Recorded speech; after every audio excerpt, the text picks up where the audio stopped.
नमस्ते सभी विद्यार्थियों को नमस्कार। एक और एमसीक्यू सीरीज में आप सभी का स्वागत है। एक धमाकेदार सीरीज है, इसमें आप जरूर जुड़िएगा। इसमें आपको कितने प्रश्नों के उत्तर आ रहे हैं तो इस वीडियो के कमेंट बॉक्स में आप जरूर बताइएगा, क्योंकि ये तीसरा पार्ट है बंधुत्व जाति एवं वर्ग। और इससे पहले मैं ईट मटके तथा अस्थियां, राजा किशन और नगर, इसके एमसीक्यू करा चुका हूँ। दोनों के निबंधात्मक जो बड़े प्रश्न है वो भी करवा चुका हूं। आपके लिए अति महत्वपूर्ण सीरीज है, क्योंकि राजस्थान बोर्ड के विद्यार्थी तो इसमें जुड़े हैं, उसके साथ अन्य राज्य जिसमें एनसीईआरटी सिलेबस लागू है उनके लिए अति महत्वपूर्ण क्लास है, तो जरूर जुड़िएगा। आज ये मल्टीपल चॉइस यानी एमसीक्यू या फिर वन लाइनर आपको जो प्रश्न इस बार ज्यादा वेटेज यानी 30 से 40% रहने वाला है, तो इस वीडियो के माध्यम से आपको ये 10 से 15% आपके ऐसे प्रश्न है जो आपके 100% पूछ जाएंगे, और अर्धवार्षिक जो होने वाले उनके लिए तो ये रामबाण प्रश्न होंगे। मैं समझता हूँ वीडियो को इससे स्किप ना किए हुए पूरा वीडियो वॉच करें, और आपसे रिक्वेस्ट है कि इस वीडियो को पूरा जरूर देखें, क्योंकि ये श्रृंखला आपके लिए महत्वपूर्ण है। और पार्ट तीसरा एमसीक्यू मल्टीपल चॉइस क्वेश्चन बंधुत्व जाति और वर्ग तीसरा पार्ट है। पहला प्रश्न आपके सामने, मनुस्मृति में विवाह के कितने प्रकार बताए गए हैं? जो मनुस्मृति है, मनु के द्वारा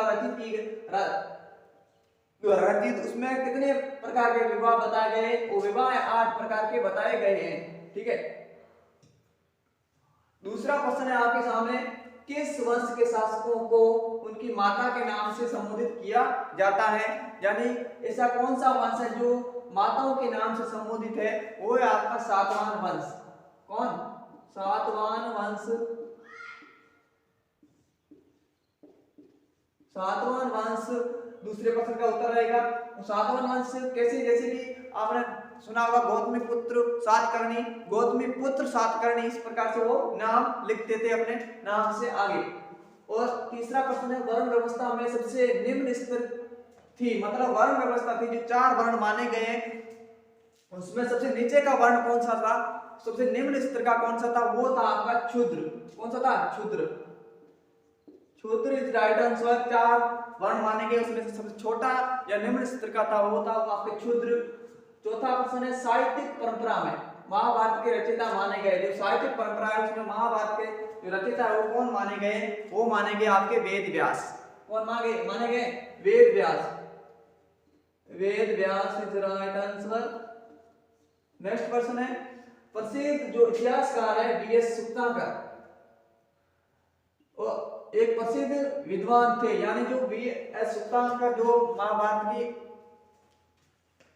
जो उन्होंने श्लोक तैयार किए या फिर उसकी रचना की है, तो वो थे, वो किस भाषा के विद्वान थे ये आपको बताना है। तो बीएस सुक्तांकर वो थे संस्कृत भाषा के विद्वान थे। ये प्रश्न आप नोट डाउन करके जाइएगा अपनी बुक में, या फिर अपनी जो कॉपी एक बना लीजिएगा। एमसीक्यू 15 की सीरीज चलाएंगे, वो 15 पार्ट है। इसी तरह पॉलिटिकल की भी क्लास लेकर आने वाला हूं, तो उस पर भी, उस क्लास में भी आप जुड़िएगा, पार्टिसिपेट करना ना भूलें।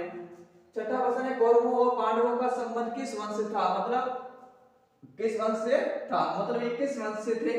तो वो थे आपके कुरु वंश। अगर श्रृंखला अच्छी लग रही है तो प्लीज चैनल को सब्सक्राइब करें, और बेल आइकन जो घंटा हो उसको दबाना ना भूलें, जिससे कि आने वाले वीडियो का नोटिफिकेशन आपको मिल सके, क्योंकि मैं ऐसे ही आपके लिए लेटेस्ट वीडियो लाता रहता हूं। नेक्स्ट प्रश्न आपके सामने है, महाभारत की मूल कथा के रचयिता माने गए हैं, माने जाते हैं, तो मूल कथा के आपके वो थे आपके जो मूल महाभारत है उसकी रचना किसने की या फिर रचयिता माने जाते हैं? वो भाट या फिर सारथी। कौन? सारथी या फिर भाट, आप इसमें से एक लिख सकते हैं। आठवां प्रश्न आपके सामने, सातवाहन वंश के किस शासक ने शासक रुद्रदामन के परिवार के साथ वैवाहिक संबंध स्थापित किए? तो वो था आपके गौतमी पुत्र सातकर्णी। गौतमी पुत्र सातकर्णी। ठीक है। नेक्स्ट प्रश्न है, सुमेलित कीजिए। इस प्रकार किससे भी आपको प्रश्न पूछा जा सकता है, प्रश्न किसी तरह से भी पूछा जा सकता है। तो पहला सुमेलित कीजिए प्रश्न नंबर है, अंतर्विवाह, बहिर्विवाह, बहुपत्नी और प्रथा और बहुपति प्रथा, ये आपको इसमें बताना है। तो इसका सुमेलित करना है, तो आपको पहला जो अंतर्विवाह होता है वो एक ही समूह के मध्य या फिर एक ही गोत्र के मध्य का विवाह, अंतर्विवाह। दूसरा होता बहिर्विवाह, तो समूह के बाहर विवाह या गोत्र के बाहर होने वाले विवाह क्या कहलाते हैं? बहिर्विवाह। आगे तीसरा ऑप्शन है बहुपत्नी प्रथा। क्या होती थी? एक पुरुष की अनेक पत्नियां होती थी। और एक नेक्स्ट प्रश्न है बहुपति प्रथा, यानी एक स्त्री के अनेक पति। इस प्रकार से ये सुनिश्चित करने वाला प्रश्न आपके लिए आपको इस तरह से पूछा जा सकता है, अंतर्विवाह और बहिर्विवाह में अंतर बताइए, या फिर आपके लिए इस तरह से पूछा जा सकता है कि बहुपत्नी और प्रथा और बहुपति प्रथा क्या थी। 2013 में प्रश्न पूछा गया है। कब पूछा गया? 2013 में। ये परीक्षा में, बोर्ड परीक्षा में पूछा गया, तो आपके लिए अति महत्वपूर्ण प्रश्न है। नेक्स्ट प्रश्न की ओर बढ़े उससे पहले आप इस पूरे का स्क्रीनशॉट लेना चाहें तो ले लीजिएगा, वीडियो में बने रहिए। नेक्स्ट बात है प्रश्न 10 है, वो प्रश्न है 10वां प्रश्न है, महाभारत का समालोचनात्मक संस्करण किसके नेतृत्व में संपन्न हुआ।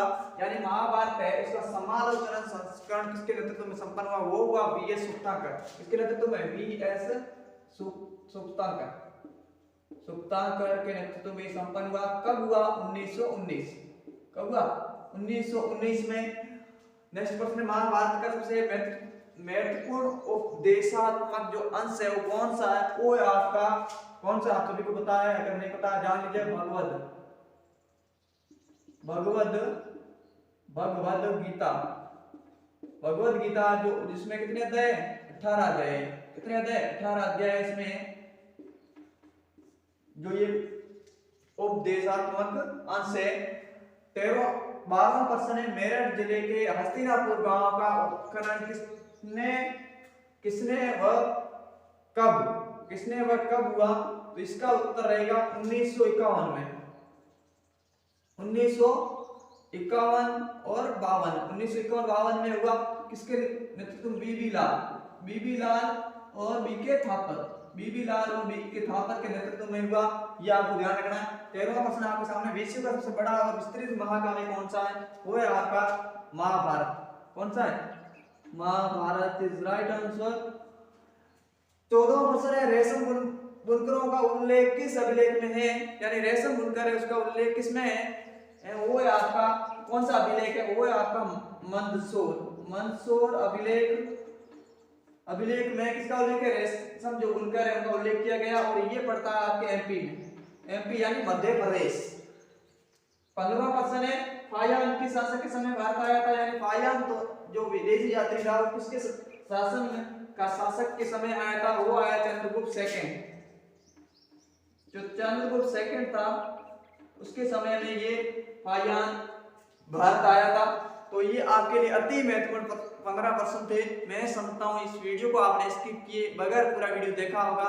उम्मीद है श्रृंखला अच्छी लग रही है, तो अच्छी लग रही है तो शेयर करें, चैनल को सब्सक्राइब करें, लाइक जरूर करें। लाइक करना ना भूलें, क्योंकि लाइक से आपका कुछ पैसा वैसा नहीं लग रहा है, क्योंकि आप अगर सपोर्ट करेंगे तो हम आपके लिए ऐसे ही वीडियो बनाते रहेंगे।